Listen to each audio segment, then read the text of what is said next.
ఉపరాష్ట్రపతి ఎన్నికల పోలింగ్ ప్రక్రియ కొనసాగుతోంది. ఇప్పటి వరకు మొత్తం ఓటర్లలో 75% పైగా పోలింగ్ నమోదైంది. మొత్తం 781 మంది ఓటర్లలో 600 మంది తమ ఓటు హక్కును వినియోగించుకున్నారు. ఈ ఎన్నికల్లో ఎన్డీఏ అభ్యర్థి రాధాకృష్ణన్, ఇండియా కూటమి అభ్యర్థి బి సుదర్శన్ రెడ్డి మధ్య పోటీ నెలకొంది. సాయంత్రం 5 గంటల వరకు పోలింగ్ కొనసాగుతోంది. ఆ తర్వాత 6 గంటల నుంచి ఓట్ల లెక్కింపు ప్రారంభమవుతోంది.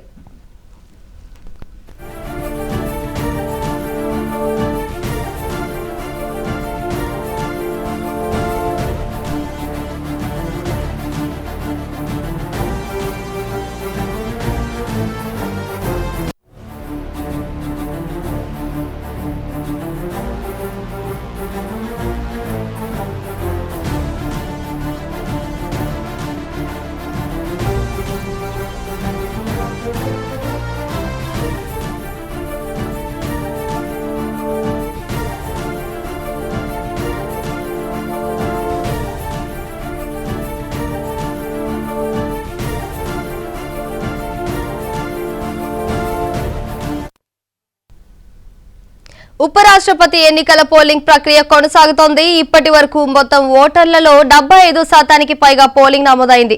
మొత్తం 781 మంది ఓటర్లలో 600 మంది తమ ఓటు హక్కును వినియోగించుకున్నారు. ఈ ఎన్నికల్లో ఎన్డీఏ అభ్యర్థి రాధాకృష్ణన్, ఇండియా కూటమి అభ్యర్థి బి సుదర్శన్ రెడ్డి మధ్య పోటీ నెలకొంది. సాయంత్రం 5 గంటల వరకు పోలింగ్ కొనసాగుతోంది.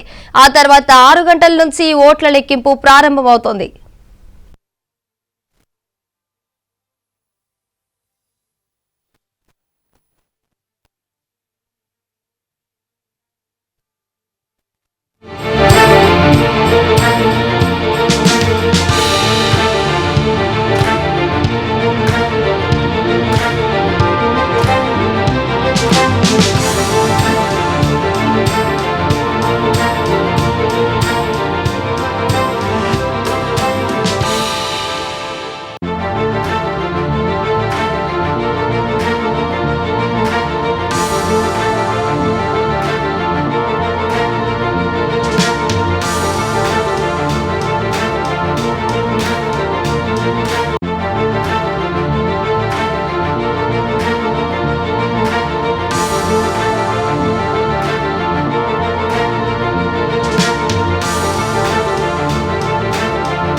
ఉపరాష్ట్రపతి ఎన్నికల పోలింగ్ ప్రక్రియ కొనసాగుతోంది. ఇప్పటి వరకు మొత్తం ఓటర్లలో 75% పైగా పోలింగ్ నమోదైంది.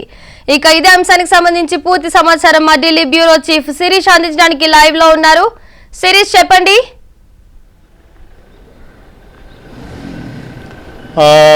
మరికొద్ది సేపట్లో కూడా ఎన్నికల అంటే ఇంకొక 3 గంటల సమయం అనేది కూడా ఉంది. 3 గంటల లోపు మిగిలిన ఎంపీలు కూడా ఓటు హక్కుని వినియోగించుకునేలాగా ఆయా పార్టీలకు సంబంధించిన పోలింగ్ ఏజెంట్లు అదేవిధంగా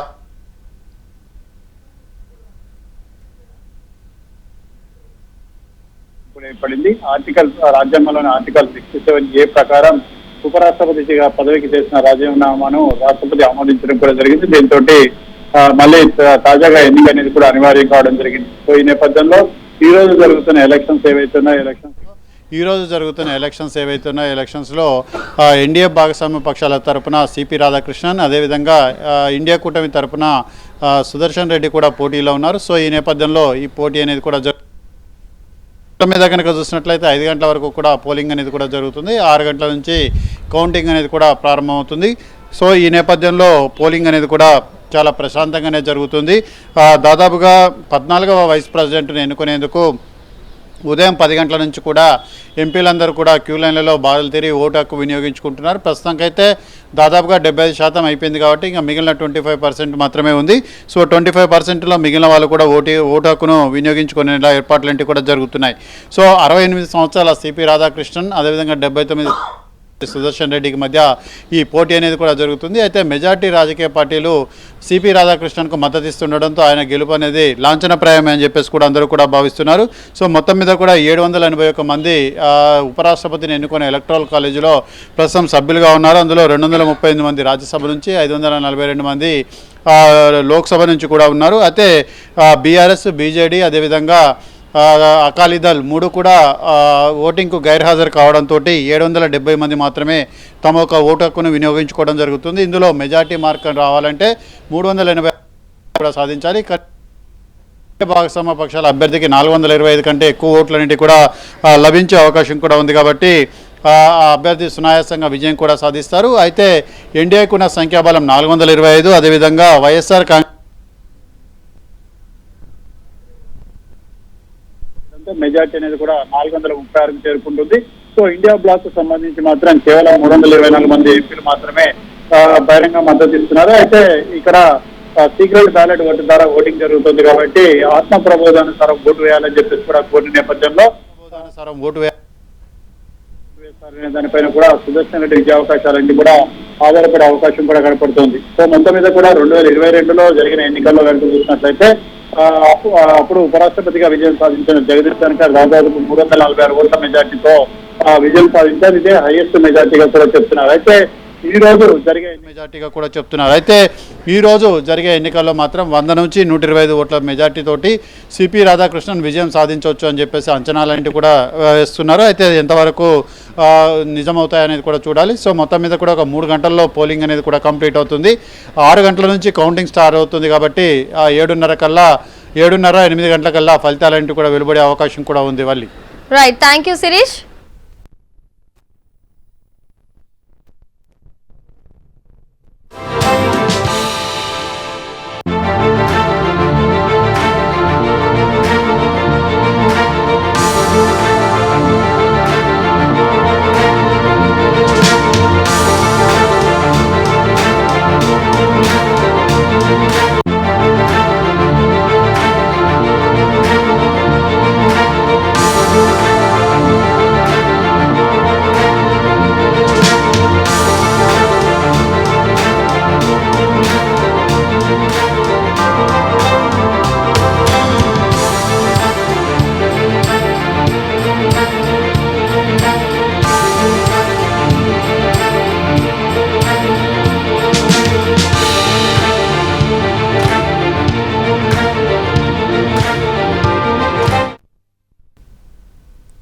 ఉపరాష్ట్రపతి ఎన్నికల పోలింగ్ ప్రక్రియ కొనసాగుతోంది. ఇప్పటి వరకు మొత్తం ఓటర్లలో 75% పైగా పోలింగ్ నమోదైంది. మొత్తం 781 మంది ఓటర్లలో 600 మంది తమ ఓటు హక్కును వినియోగించుకున్నారు.